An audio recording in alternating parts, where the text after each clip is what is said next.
Hi, I'm Alan Smith. We'll explore mystery in the garden home right after this. Over the past 20 years as a garden designer, I've enjoyed helping homeowners create private sanctuaries full of beauty and wonder. I find each garden to be a fresh opportunity to explore ways to create uniquely personal spaces. These are just a few of the gardens I've helped to transform into garden homes.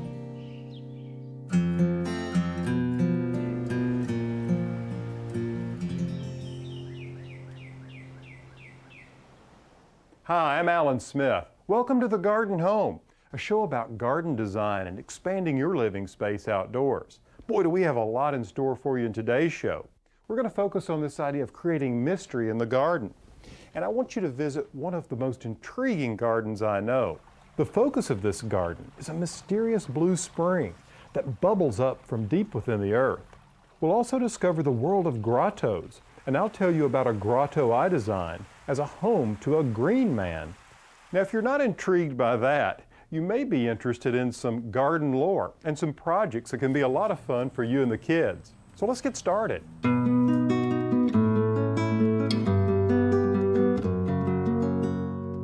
So what is mystery in the garden? Well, for me, one of the ways to create mystery in the garden is to establish a level of intrigue for visitors. It could be a shady path that leads around a bend and into the unknown. It might be a mysterious object that makes you stop and wonder. It often involves water. Now, there's a certain level of mystery associated with the plants in a garden. For instance, just the shape and how they look, or how they got their names, and certainly for some, how you grow them. And I love this idea of my friends visiting my garden and seeing a new plant and learning that its name is, well, unusual to say the least. It always evokes a certain sort of mystery. Chiefly, why is it named this?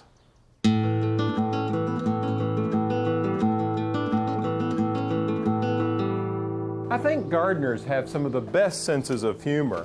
I say this because of some of the funny and clever names they come up with for plants. Like this one I'm planting called chicken gizzard. One of my favorite names for a tomato is Charlie's Radiator Shop Mortgage Lifter. The reason for this name is simple.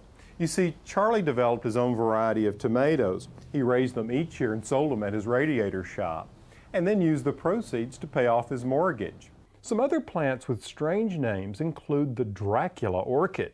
It does resemble a bat. Yikes! And then there's Bloodroot. This is a plant that, as little boys, my brothers and I loved to get our hands on so that we could scare our sister. You see, there's always an interesting story behind many of these common names.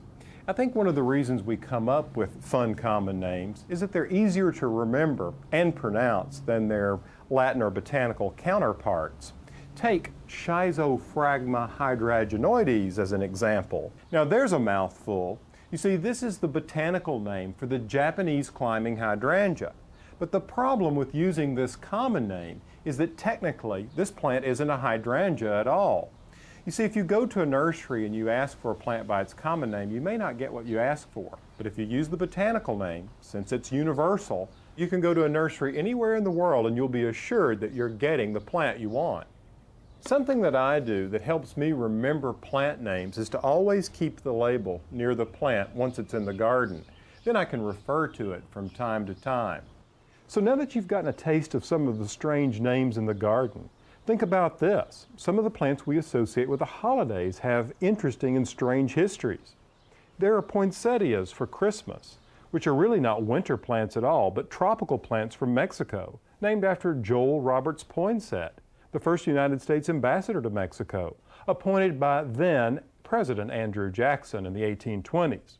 And of course, Halloween wouldn't be the same without pumpkins.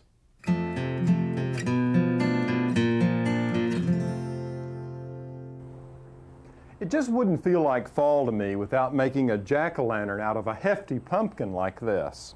It's always a lot of fun to come up with new and creative expressions for their faces. I've carved just about every kind: happy, sad, surprised, and scary. I've even painted some and made a family, stacking one on top of the other. This Irish or Celtic tradition of making jack-o'-lanterns actually didn't start with pumpkins at all. You see, it wasn't until Irish immigrants came to this country that pumpkins were used. Long before that, large turnips were used for making jack-o'-lanterns. Frankly, it's hard for me to imagine old Jack walking over the world Halloween night with a light and a turnip. And you can bet carving a turnip would be much more of a challenge than a pumpkin. And you'd actually miss out on the opportunity to stick your hands in there and pull out all of the slimy goo and seeds. Now, one of the things I've found that helps a lot in removing this is a simple jar lid for scraping the insides. Just look at all of these big, beautiful seeds. You might save a few for planting next spring, or you can toast them in the oven for a delicious treat. Now, try as I may, I just can't seem to get pumpkins to grow this big. These are giant pumpkins, and every year farmers from around the country compete to see who can grow the biggest. I caught up with Tom Borchard, a farmer who grows giant pumpkins, just before a competition in California. Now take a look at Tom's pumpkin and guess just how big it is. So Tom, what do you think something like this weighs?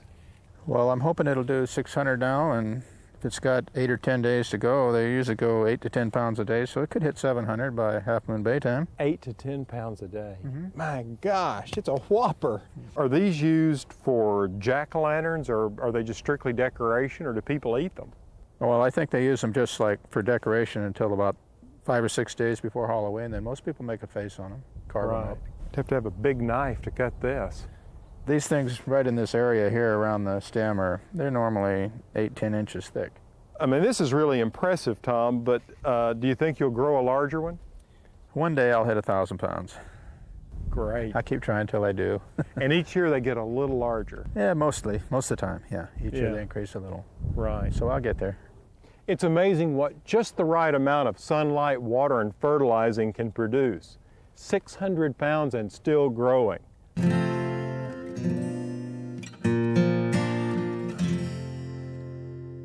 You know, pumpkins, no matter the size, always get kids excited about the mysteries of the garden.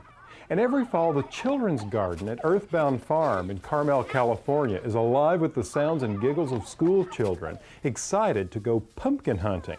Mark Marino is the farm manager, and here he leads kids on a tour of the fields and tells them about the plants that they're seeing and the importance of growing fruits and vegetables organically. Earthbound also offers classes to teach kids how to make crafts from some of the items grown on the farm. Here, Janna Williams teaches some eager students how to make corn husk dolls. Let's eavesdrop for a minute. So to make corn husk dolls, we start with dried corn husks. You're going to soak them in water for about 20 minutes before you start. You're going to want 4. Okay, so now I take my 4 corn husks, set 2 aside, and put 2 with the smaller ends facing away from you. Then you're going to pick what's going to be the hair. And for today we're going to choose this red string so she can be a redhead. What you do is you lay it down. The long part you're going to want facing towards you, and you just want a little bit up top. That's going to be your anchor. It's going to eventually be anchored down. And there's just a little bit up here that we're going to be able to grab onto when we tie the string around, okay? Now she needs a fancy hat. Today, to go with her red hair, we'll pick this orange straw flower. It still has a little bend to it, so hopefully it won't break when it's in there. And I'm just going to face that upside down too, with just a little bit above the corn husks. And you're going to lay the next 2 right on top and tie the string around. You want it nice and tight. Now you're going to flip her upside down and sort of peel it like a banana. Very gently so you don't wreck your flower.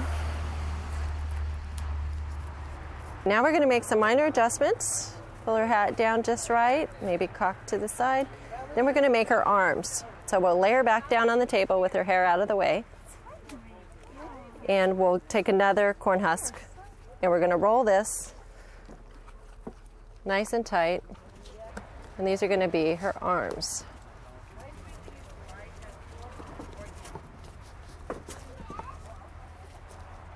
Okay. What we do is lift up the first 2 layers, lay the arms across, and lay it back down again. And a little scrunching. So we're just going to put the string around the neck above the arms, make an X in the back. And you can make either a knot or a bow. Depends on what the outfit's going to look like at the end. We're going to need to tie her wrists down to form her hands. You can add her holding a flower if you like. Take something tiny, and then we'll just add another string around her wrist so she can be holding a flower. While these are damp, any trimming you do is just going to curl up sort of as it dries if you want a fancy bottom to her skirt. And there you go, your basic corn husk doll.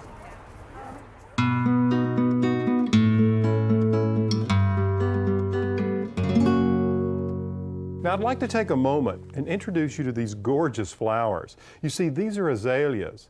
And they're not the type azalea that you would grow out in the garden. These are specifically bred for the hothouse. They're forced into bloom in the winter. Now this variety is called solitaire. Just look at these rich blooms. What a gorgeous color. And this one that has some variegation, or at least some pink edging the white blooms, has a beautiful ruffled flower. This one's called Sima. And this white one, well, it's called Snow. Now, if you've ever tried to keep azaleas indoors, you know they can be a little fussy. So I want to give you some tips on how to keep them fresh and beautiful. Now, the first thing to remember is that they need plenty of moisture. You see, azaleas have a fibrous root system, and you don't want them to sit in water, but you want to keep the soil consistently moist. Just check the soil by sticking your finger over the edge of the pot like that to check it. Now, one thing I like to do is use some of this sheet moss and just put layers of sheet moss around the base of the azalea like so. And this serves as a mulch. It helps to retain moisture in the soil. Of course, you should always keep these in a saucer of water. It makes watering them much easier.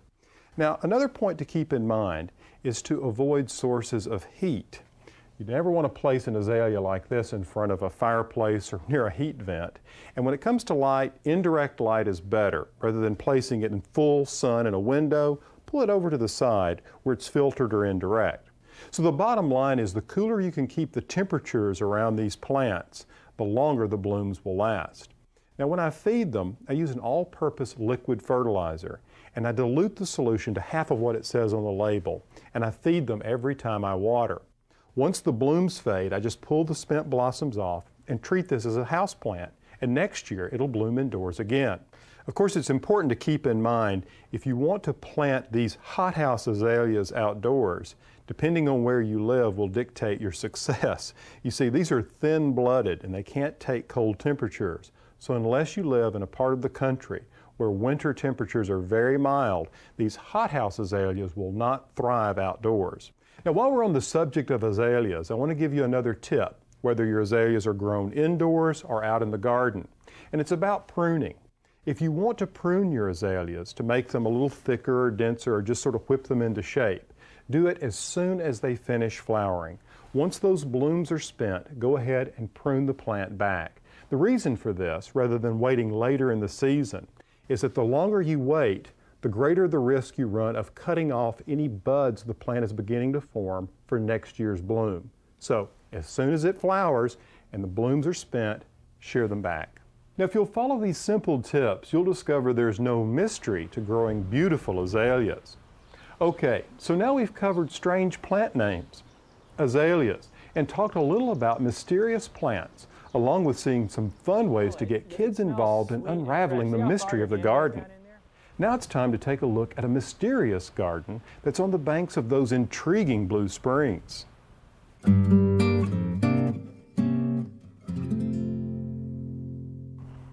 There's something about mosses, ferns, and lichens that have always fascinated me. I think it's the way they can make a garden feel very old, almost ancient. They can suspend time in a way.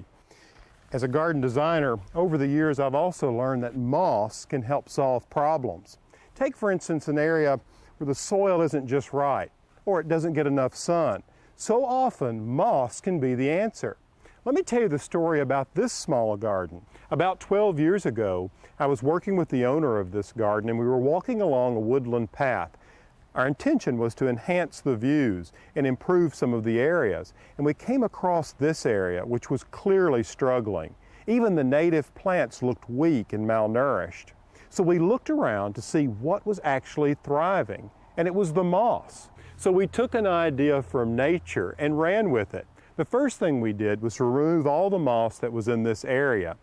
Then we created 2 retaining walls to sort of level off this space to make it much easier to walk around and through. We laid a stone path between the first and second retaining walls, then backfilled the walls with soil. The next step was simply to cover this area with moss by plugging it in like this. Soon it all knitted together and created this beautiful velveteen landscape.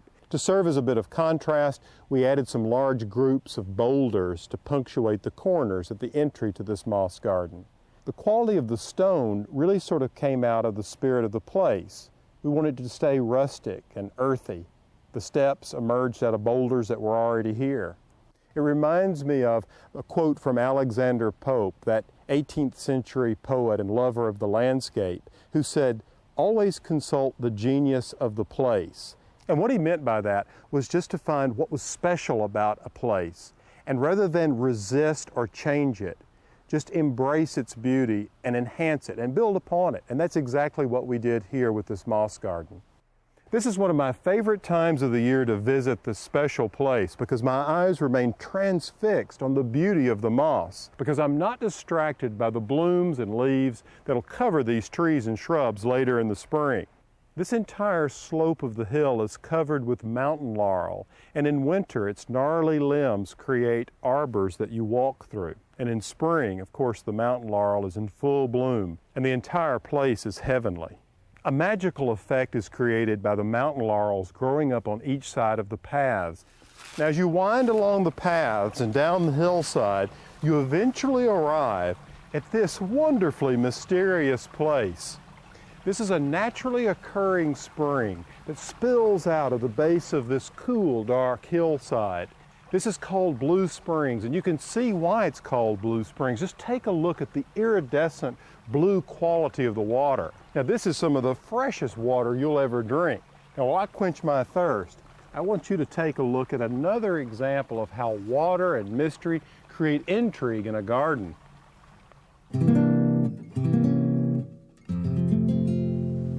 Caves have always been seen as portals providing a glimpse into the mysteries of the earth. This grotto, or a man-made structure made to resemble a cave, is meant to look like a sacred spring of ancient times, being guarded by a Celtic figure popular in medieval times called the Green Man, or keeper of the forest and all places wild. I visited another garden, this one in California, where mystery and design merged with the creation of a garden whose highlight is a grotto tucked away behind beautiful fields of lavender. Gary Mechan of Bonny Doon Lavender Farm takes us on a tour of his estate and tells us about his designs. Gary, what is the source of inspiration for you in terms of the design of Bonny Doon Farm? I really enjoyed the period of the arts and crafts era in England. Oh, yeah. That's what I follow. Oh, yeah. Gosh, this is a gorgeous little birch grove. Yeah, we're very fond of it ourselves. This used to be the hottest place on the farm, and now we find that it's the coolest.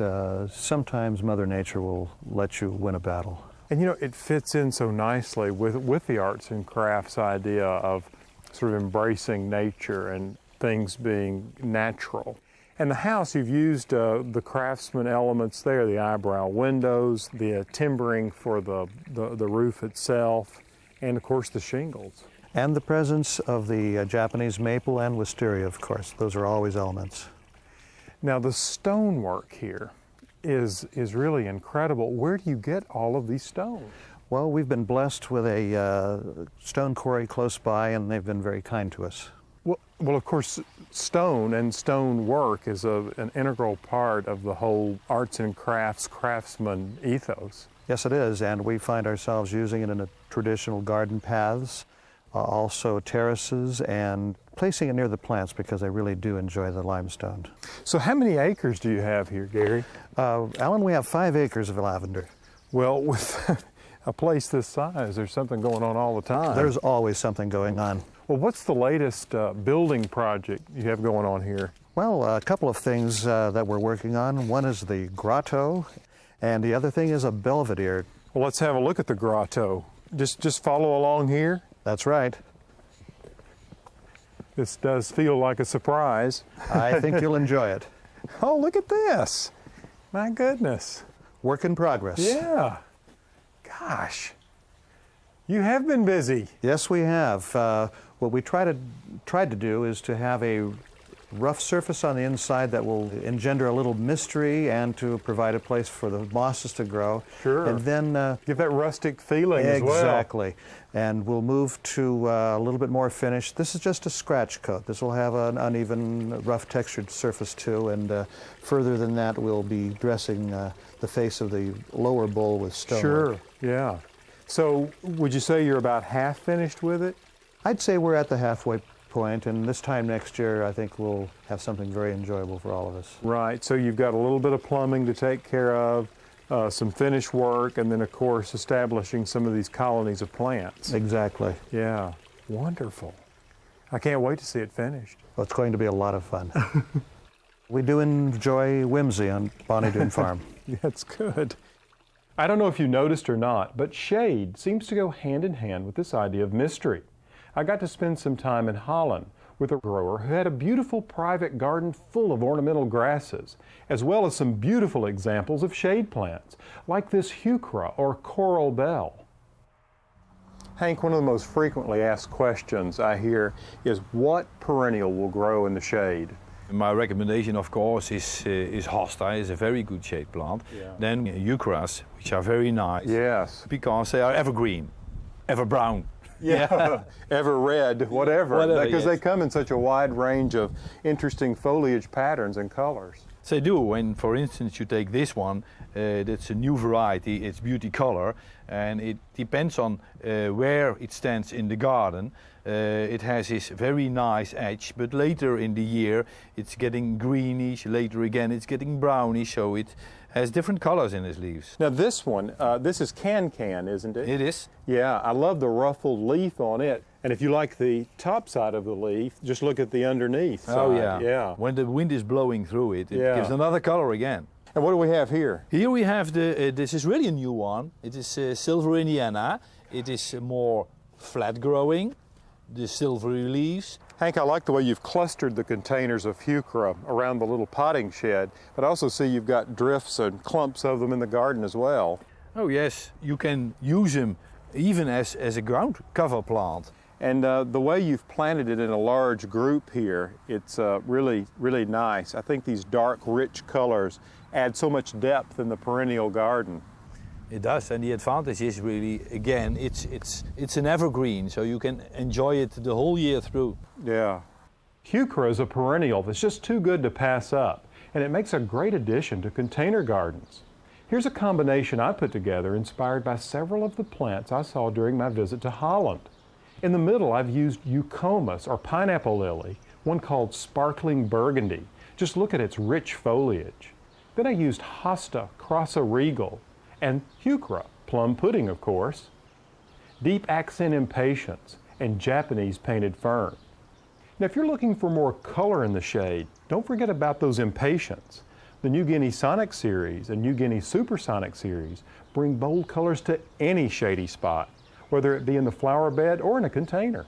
Now, I'm going to finish up this basket of azaleas by adding one more pot of this spectacular solitaire azalea here to the back. Isn't it gorgeous?